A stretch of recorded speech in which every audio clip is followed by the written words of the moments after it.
Hi students, आज मैं रजनीश कुमार आप लोगों को जो है कि जनरेशन ऑफ कंप्यूटर के बारे में पढ़ाने वाला हूं। आप लोग बने रहिए इस वीडियो के साथ। और जैसा कि आप लोग देख रहे होंगे, मैं भीग चुका हूं और बहुत दूर से आप लोगों को वीडियो बनाने के लिए मुझे आना पड़ता है, तो भीग गया था रास्ते में। आप लोगों के लिए मेहनत कर रहा हूँ। आप लोग भी वीडियो को देखते रहें और अपने मित्रों को शेयर भी करें, जिससे उनको भी नॉलेज मिल सके। तो यहाँ पे आप लोग देख रहे हैं कि जनरेशन जो था कंप्यूटर के कौन कौन से जनरेशन थे, किस जनरेशन में किस प्रकार का जो है आपको जो है कि टेक्नोलॉजी का यूज किया गया, उन सारी चीज़ों के बारे में मैं आपसे आज चर्चा करने वाला हूं। तो आप लोग इस ट्रिपल सी की जो है कि जो क्लास चल रही है, इसमें आपका ये दूसरा क्लास है, तो इसमें आप बने रहिए और हम लोग देखते हैं। सबसे पहले आपको ये ध्यान देना है कि कंप्यूटर की पीढ़ियाँ किस तरह से क्लासिफाई की गई हैं, कैसे बांटा गया है, उनके बारे में हम लोग थोड़ा सा देखते हैं। तो दूसरी स्लाइड पे अगर हम देखें तो यहाँ से आपको दिख रहा है कंप्यूटर में कौन कौन से जनरेशन कैसे कैसे चले हैं, कैसे जनरेशन हमारा आगे बढ़ा हुआ है, उसके बारे में हम लोग चर्चा करेंगे और जानते हैं। फर्स्ट जनरेशन से, जीरो जनरेशन से मैं आपको स्टार्ट करके बताऊंगा और जो है फिफ्थ जनरेशन तक क्या क्या टेक्नोलॉजी आई थी, उसके बारे में भी थोड़ा सा ध्यान देंगे। फर्स्ट जनरेशन जो है आपको यहाँ पे दिख रहा होगा कि जो है कि फर्स्ट जनरेशन जो हमारा प्रथम पीढ़ी थी कंप्यूटर की, वो जो है कि आपका 1940 से लेकर 1956 से माना जाता है। तो इसमें अब इसके बारे में पूरा डिटेल तरीके से हम लोग देखेंगे कि क्या क्या चीज़ इसमें जो है सम्मिलित किया गया था। तो सबसे पहले फर्स्ट जनरेशन और सेकंड जनरेशन कैसे, क्या इसमें कौन सी टेक्नोलॉजी हुई थी, उसको मैं आपको एक बार थोड़ा सा बता देता हूँ। जैसे फर्स्ट जनरेशन था वैक्यूम ट्यूब में, आप दिख रहा है सारी की सारी टेक्नोलॉजी यहाँ पे आपको दिख रहा है। सारी टेक्नोलॉजी किस तरह से काम किया था, किस टेक्नोलॉजी। फिफ्थ जनरेशन में आपको एआई और जो है रोबोट जैसी सिस्टम का प्रयोग किया गया, वो भी आप जानते हैं। तो आगे चलते हैं, देखते हैं। सबसे पहले जो है थर्ड जनरेशन में कौन सी टेक्नोलॉजी यूज की गई, किस तरह से उसका आकार था, कैसे वो बनाया गया था, उसके बारे में हम लोग बात करते हैं। वैक्यूम ट्यूब थर्ड जनरेशन में जो है कि वैक्यूम ट्यूब नामक टेक्नोलॉजी का प्रयोग किया गया। आप देख रहे हैं कि जब कंप्यूटर आया था शुरुआत में, तो कंप्यूटर का आकार जो हुआ करता था बहुत बड़ा हुआ करता, लगभग 15 बाई 30 जो जितना बड़ा रूम होता है, इतने बड़े बड़े कंप्यूटर हुआ करते थे। तो उसी के आधार पे यहाँ पे दिखाई दे रहा है कि आपको जितने भी कंप्यूटर शुरुआत में बनाए गए 1942 या 1940 के बाद में जितने कंप्यूटर बने हैं, वो सब जो टेक्नोलॉजी यूज किए हैं वो वैक्यूम ट्यूब टेक्नोलॉजी है। उस टेक्नोलॉजी के अंतर्गत वैक्यूम ट्यूब को लगा लगा के कंप्यूटर को चलाया जाता था। और आगे देखते हैं कि जो आपको यहाँ से चीज़ें मिलती हैं उसके बारे में। वैक्यूम ट्यूब, ये देख लीजिए, दुनिया का पहला वैक्यूम ट्यूब जब बना था तो इस तरह था, कुछ आपको दिखाई दे रहा होगा यहाँ पे। ये दुनिया का पहला वैक्यूम ट्यूब है, इस तरह से ये आपका वैक्यूम ट्यूब हुआ करता था। तो आप लोग देख रहे होंगे कि जो वैक्यूम ट्यूब था इस तरह से हुआ करता था। इस प्रकार की वैक्यूम ट्यूब का प्रयोग किया, लेकिन धीरे धीरे कस्टमाइज किया गया, उस वैक्यूम ट्यूब को नया आकार दिया गया। यहाँ पे दिख रहा होगा उसका जो आकार था, कैसे उसका जो टेक्नोलॉजी थी वो आपको दिखाई दे रहा है।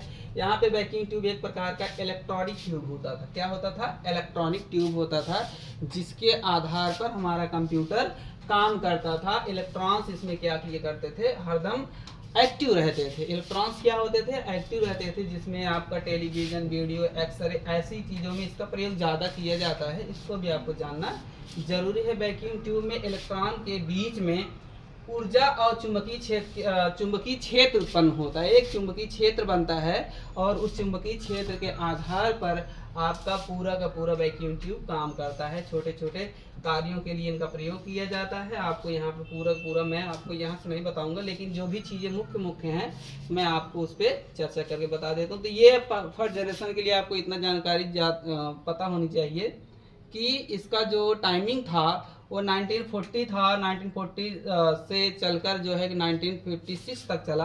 तो इसमें कौन सी टेक्नोलॉजी यूज किया गया? इसमें जो है कि वैक्यूम ट्यूब जो है वैक्यूम ट्यूब का प्रयोग किया गया।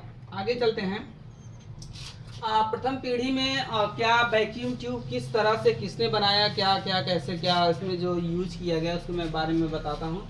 सबसे पहले वैक्यूम ट्यूब का जो प्रयोग किया गया, ऐसा माना जाता है वैक्यूम ट्यूब जो है 1940 तक आ चुका था। और इसको दो महान लोगों ने, जेपी इकर्ट तथा जेडब्ल्यू मची ने इसको मिलकर बनाया था। पहली इलेक्ट्रॉनिक डिवाइस जो थी यही थी। उसके बाद जो है वैक्यूम ट्यूब नामक चीज का आविष्कार 1904 में जॉन एम्ब्रोस फ्लेमिंग ने बनाया था। जो पहली बार, जो मैंने अभी आपको दिखाया कि पीछे वाली स्लाइड में, कि पहली बार जो है कि वैक्यूम ट्यूब बना था, उसको किसने बनाया था? जॉन एम्ब्रोस फ्लेमिंग जी ने बनाया था। जो प्रथम पीढ़ी के कंप्यूटर में इसका उपयोग किया गया। इसमें पंच कार्ड जैसे आज जो है कि आप लोग देख रहे हैं कि जा रहा है, पहले punch card, paper tape, magnetic tape आदि डिवाइसों का प्रयोग किया जाता था।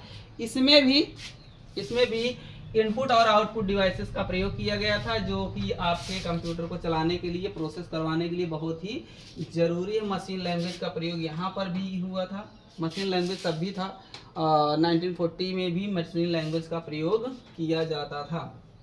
मैग्नेटिक ड्रम का प्रयोग किया जाता है मेमोरी के लिए जो है यहाँ पर जो है कि मैग्नेटिक ड्रम का प्रयोग किया जाता था। ये भी आपको पता होना चाहिए।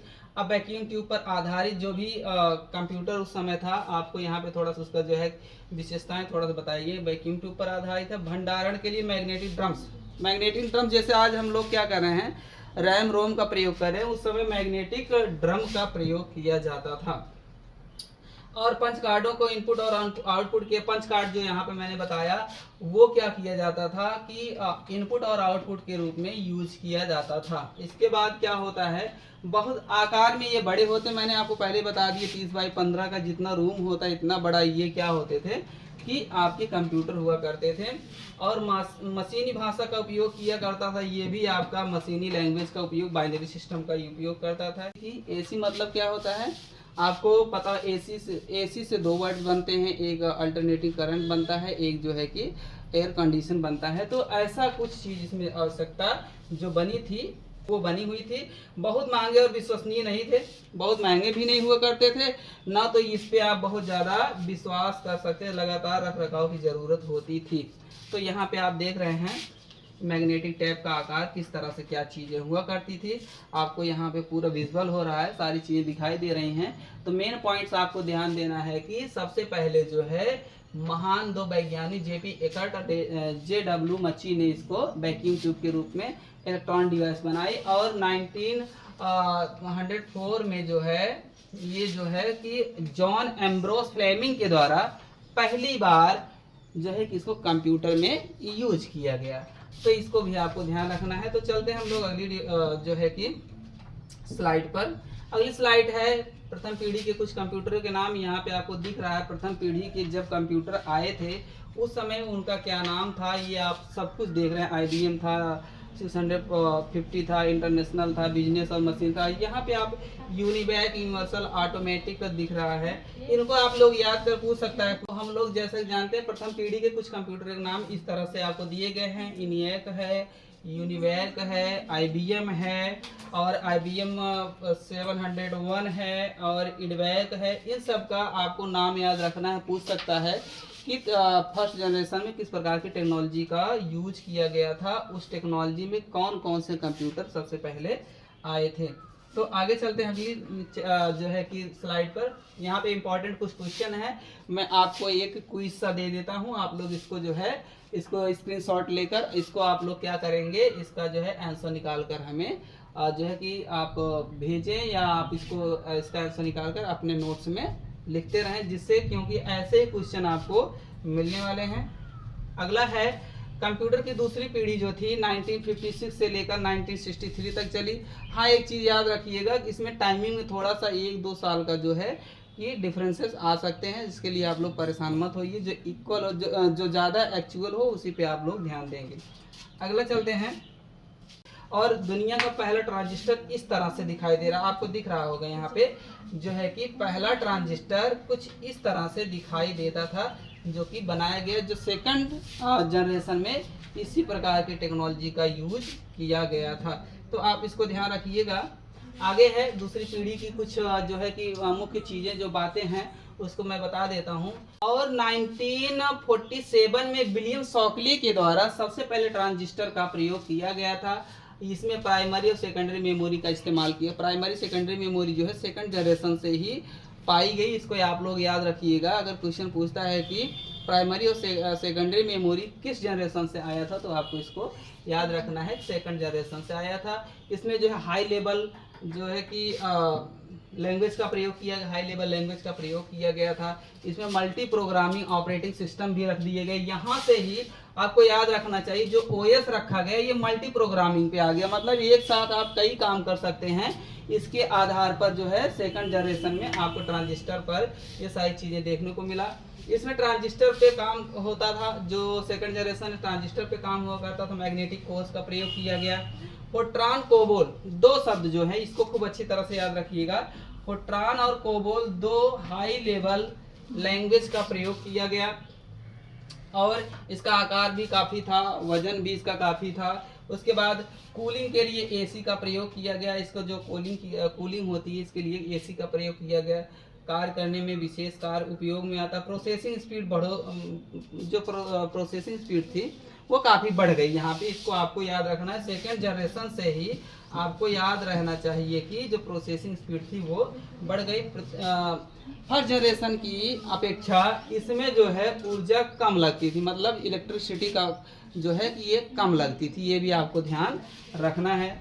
आगे चलते हैं, अगली स्लाइड पे देखते हैं। तो यहाँ पे कुछ कंप्यूटरों के नाम दिए गए हैं, आप लोग इनको ध्यान रखें। हॉनीवेल है और जो है कि IBM है, उसके बाद यूनिवैक है। इन सब का आपको नाम एक एक करके ये मैं आपको पॉइंट कर दे रहा हूँ। आप इन पे जो है इनको अपने नोट्स में लिख लेंगे। सेकंड जनरेशन के अंतर्गत ये कौन कौन से कंप्यूटर आते थे, इसको आप लोग विधिवत ध्यान रखिएगा। ये जो है पॉइंट मैंने किए हैं, ये सेकंड जनरेशन के अंतर्गत ट्रांजिस्टर टेक्नोलॉजी पे यूज होने वाले कंप्यूटर्स हैं आप। और अब चलते हैं अगली स्लाइड पर। अगली स्लाइड पर मोस्ट इंपॉर्टेंट क्वेश्चंस हैं, इसको आप लोग थोड़ा सा ध्यान दे देंगे कि कौन कौन से क्वेश्चन आप इसका स्क्रीनशॉट लेकर आप इसकी तैयारी करेंगे। अगले स्लाइड पे चलते हैं। तो तीसरा जनरेशन स्टार्ट होता है 1963 से लेकर 1971 से स्टार्ट होता है। इस पे आपको जो है आगे ध्यान देना है कि इस पे क्या क्या चीज़ें हमें मिलती हैं।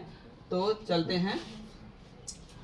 इसमें आईसी इंटीग्रेटेड सर्किट का प्रयोग किया गया। ये जो है वर्ल्ड फर्स्ट आईसी है, ये पहला, दुनिया का पहली आईसी। इस तरह से आपको विजुअल हो रहा होगा, आप देख सकते हैं। दुनिया का पहला जब आईसी बनाया गया तो कुछ इस तरह का था, कुछ इस आकार का था कि आप लोग इसको देख सकते हैं। उसके बाद जो है आधुनिक आईसी का सामान्य उदाहरण कंप्यूटर प्रोसेसर है। कंप्यूटर प्रोसेसर है आमतौर पर लाखों अरबों ट्रांजिस्टर, कैपेसिटर, लॉजिक गेट का प्रयोग इसमें किया जाता है। जटिल डिजिटल सर्किट बनाकर इसमें प्रयोग होते हैं। आईसी एक प्रोसेसर नहीं है, एक क्या है, टेक्नोलॉजी के रूप में काम करता है, इसको आपको ध्यान देना है। अगली स्लाइड पे चलते हैं। तो यहाँ पे दिख रहा होगा कंप्यूटर की तीसरी जो प्रणाली थी, इसमें जो है कि इसको बनाने वाले जो आईसी थे उसको किसने बनाया था, इसमें आपको दिख रहा होगा जैक किल्बी जी ने बनाया था। जैक किल्बी जी ने इसका निर्माण किया था। ट्रांजिस्टर, रजिस्टर, कैपेसिटर इसमें समाहित किए गए थे। इसमें ट्रांजिस्टर और रजिस्टर, कैपेसिटर को मिला के ही क्या किया गया था, आपका जो है कि आईसी बनाया गया था। इस समय तक पहुंचते पहुंचते हमारा कंप्यूटर जो है हाई लेवल लैंग्वेज का प्रयोग करने लगा था। और यहाँ पे मल्टी प्रोग्रामिंग आपको सेकंड जनरेशन से ही मिल गया था, तो थर्ड जनरेशन में भी मल्टी प्रोग्रामिंग यूज किया गया है। तीसरी पीढ़ी की जो विशेषताएं हैं वो आप देख सकते हैं। आईसी पर आधारित था। पहला आकार में छोटा हो गया, थोड़ा सा छोटा हो गया और कम वजन भी इसका हो गया। उसके बाद भरोसेमंद और जो है कि खर्चीले भी हो गए। रख रखाव में कमी, पहले जो कंप्यूटर हुआ करते थे, जो पहले टेक्नोलॉजी पे चलते थे फर्स्ट सेकंड जनरेशन वाले, उनमें ऐसा रख रखाव की ज़्यादा ज़रूरत होती है। Basic, COBOL, Fortran, pascal, ALGOL, ये सब क्या हैं कि इसके जो हैं आपके हाई लेवल लैंग्वेज हैं। और इसमें ऊर्जा की खपत कम होती थी, एसी की ज़रूरत थी। उसके बाद माउस कीबोर्ड का इस्तेमाल थर्ड जनरेशन से होना स्टार्ट हो गया। थर्ड जनरेशन से माउस और कीबोर्ड जैसी इनपुट डिवाइसेस का प्रयोग होना स्टार्ट हो गया। जनरल पर्पज़ के लिए इसका इस्तेमाल संभव हुआ। हर आदमी तक कंप्यूटर की पहुंच जो थर्ड जनरेशन से ही बनना स्टार्ट हो जाती है। आप लोग इस पे ध्यान देंगे। और थर्ड जनरेशन के जो हैं कंप्यूटर कुछ इस तरह से दिखाई देते थे। आपको इन्हें याद कर लेना है। पीपीटी है और यहाँ पे आपको सभी के सभी जो मैं पॉइंट कर रहा हूँ ये आपके क्या हैं, थर्ड जनरेशन के कंप्यूटर हैं। इनको आप थर्ड जनरेशन के अंतर्गत क्या करेंगे, ऐड कर लेंगे और इसको याद रखेंगे। आगे चलते हैं। अगली ये क्वेश्चन आप थर्ड जनरेशन के क्वेश्चन बन सकते हैं। थर्ड जनरेशन कब से कब तक है, ये आपको सारे के सारे जो है यहाँ पे क्वेश्चन सॉल्व करने हैं। आगे चलते हैं। फोर्थ जनरेशन आता है। फोर्थ जनरेशन की जो टाइमिंग थी 1975 1989 तक माना जाता है। तो इसमें क्या क्या चीजें थी इस पे हम लोग बात करते हैं।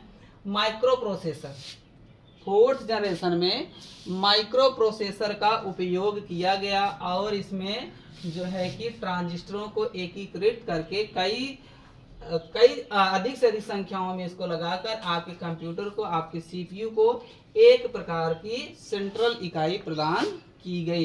तो दुनिया का पहला जो आपका माइक्रो प्रोसेसर था कुछ इस तरह का था। आप इसे देख सकते हैं। आपका जो पहला माइक्रो प्रोसेसर था इस तरह से हुआ करता था। तो आगे चलते हैं, इसके बारे में थोड़ा सा डिटेल देखते हैं। कंप्यूटर की चौथी पीढ़ी में जो इसकी शुरुआत थी वो शुरुआत हुई थी, कब हुई थी, 1971 से लेकर 1980 तक माना जाता है चौथी पीढ़ी को। और इसके बाद इसमें लगभग आईसीस बहुत ज़्यादा इसमें प्रयोग किए गए, आप यहाँ पे देख सकते हैं। उसके बाद VLSI, ये VLSI very large scale integration पे काम करता था, very large scale integration circuit पे काम करता था। और क्या कहते हैं, माइक्रो कंप्यूटर की न्यू यहीं से पड़ती है। माइक्रो प्रोसेसर, इसमें बहुत छोटे छोटे प्रोसेसर का प्रयोग किया गया। और क्या होता है कि आपका कंप्यूटर यहीं से GUI ग्राफिकल यूजर इंटरफेस पर काम करना स्टार्ट कर दिया। यहीं से आपके माइक्रोसॉफ्ट विंडोज मिला, मैक मिला और ऑपरेटिंग सिस्टम आपको मिलना स्टार्ट हो गए, जिसमें आपने कंप्यूटर को चलाना यहाँ से बहुत सरल हो गया, बहुत ही सरल, बहुत इजी हो गया आपका कंप्यूटर चलाने के लिए। अब इसमें जो है फोर्थ जनरेशन में क्या क्या विशेषताएं थी। BSLI पर काम किया जाए, मैंने आपको यहाँ पे बता दिया। उसके बाद GUI बेस पर काम किया, मतलब ग्राफिकल यूजर इंटरफेस बना, मतलब सारी चीज़ें ग्राफिकली दिखाई देने लगी यहीं से। और आपको पता है कि GUI बेस पे और जो है CUI बेस पे हमारे जो है ऑपरेटिंग सिस्टम बनते थे। इस पे ध्यान रखें। कैरेक्टर यूजर इंटरफेस, यहाँ पे कैरेक्टर यूजर इंटरफेस होता है, इसका पूरा नाम याद रखिएगा। अधिक तेज, भरोसेमंद और शुद्ध होते थे। इनका काम जो होता था बहुत ही अच्छा काम करता था। आकार में छोटे और हल्के होते। इंटरनेट का इस्तेमाल यहाँ से होना स्टार्ट हो गया। आम इंसान तक इसकी पहुँच हो गई। AC की ज़रूरत नहीं थी, यहाँ पे फैन का उपयोग किया गया। C और C++ लैंग्वेज का इसमें यहाँ पर हाई लैंग्वेज का प्रयोग किया गया। तो इसमें आप लोग याद रखिएगा कि जो है कि कौन सी लैंग्वेज का प्रयोग किया गया। फिर चौथी पीढ़ी के कुछ कंप्यूटर यहाँ पे आपको दिख रहे होंगे। इन कंप्यूटर्स को चौथी पीढ़ी में जहाँ पे माइक्रो प्रोसेसर का उपयोग किया गया वहाँ पे कौन कौन से कंप्यूटर आए, आप इन्हें याद करके अपनी नोट्स में ऐड करें। ये चीज़ें यहाँ पे मैंने जितने भी टिक किए हैं आप लोग इनको याद कर सकते हैं। आगे चलते हैं। यहाँ पे कुछ क्वेश्चंस हैं आपके फोर्थ जनरेशन के, तो आप लोग इसको तैयार रखिए। उसके बाद आता है number fifth generation. Fifth generation जो था वो कब से कब तक माना जाता है, 1989 टू टिल डेट, मतलब अब तक 1989 से लेकर अब तक का जो टाइमिंग है वो मतलब फिफ्थ जनरेशन का माना जाता है। और फिफ्थ जनरेशन में क्या क्या चीज़ें थी मैं इसको आपको बता दें। फिफ्थ जनरेशन जो था ये ULSI ultra large scale integration पे काम किया, अल्ट्रा लार्ज स्केल इंटीग्रेशन पे काम किया ये। उसके बाद इसका जो टाइमिंग माना जाता है 1980 से माना जाता है। और यहाँ से ही आपका जो कंप्यूटर है रोबोट और IoT का प्रयोग करना स्टार्ट कर दिया। IoT इंटरनेट ऑफ थिंग का प्रयोग करना स्टार्ट कर देता है। यहाँ से आपका कंप्यूटर जो है इंटरनेट ऑफ एवरीथिंग का प्रयोग करना स्टार्ट कर देता है। यहाँ से आपका कंप्यूटर काफी हल्का और आर्टिफिशियल इंटेलिजेंसी का उपयोग करता है। आर्टिफिशियल एआई का प्रयोग यहाँ से होना स्टार्ट हो गया और फिर जनरेशन आपका जो है एआई टेक्नोलॉजी पे ही माना जाता है। तो आप लोग इसको ध्यान रखिएगा कि यहाँ से हमारा कंप्यूटर जो है एआई और आईओटी पे काम करना स्टार्ट कर दिया। इसमें यूएलएसआई पर काम किया, उसके बाद हल्के और सस्ते भरोसेमंद हुए, अधिक शुद्ध हो गए यहाँ से हमारा कंप्यूटर। उसके बाद जीयूआई बेस पे हमारा कंप्यूटर काम भी करता था, ग्राफिकल यूजर इंटरफेस पे हमारा कंप्यूटर काम करता था। काफ़ी ओएस इसमें आ गए, multimedia, touch screen, web, voice control, इन सारी चीज़ों का इसमें प्रयोग किया गया। उसके बराबर रख रखाव इसमें ना के बराबर थी। उसके बाद ऊर्जा भी कम लगती थी। C++, जावा, नेट, ASP जो है ऐसी महान लैंग्वेज का इसमें प्रयोग किया। कृत्रिम बुद्धि मतलब आर्टिफिशियल इंटेलिजेंसी का प्रयोग यहाँ पर आपके इस 5th जनरेशन में किया गया। 5th जनरेशन के अंतर्गत कौन कौन से कंप्यूटर आते हैं यहाँ पे आपको पूरा विधिवत दिखाई दे रहा होगा।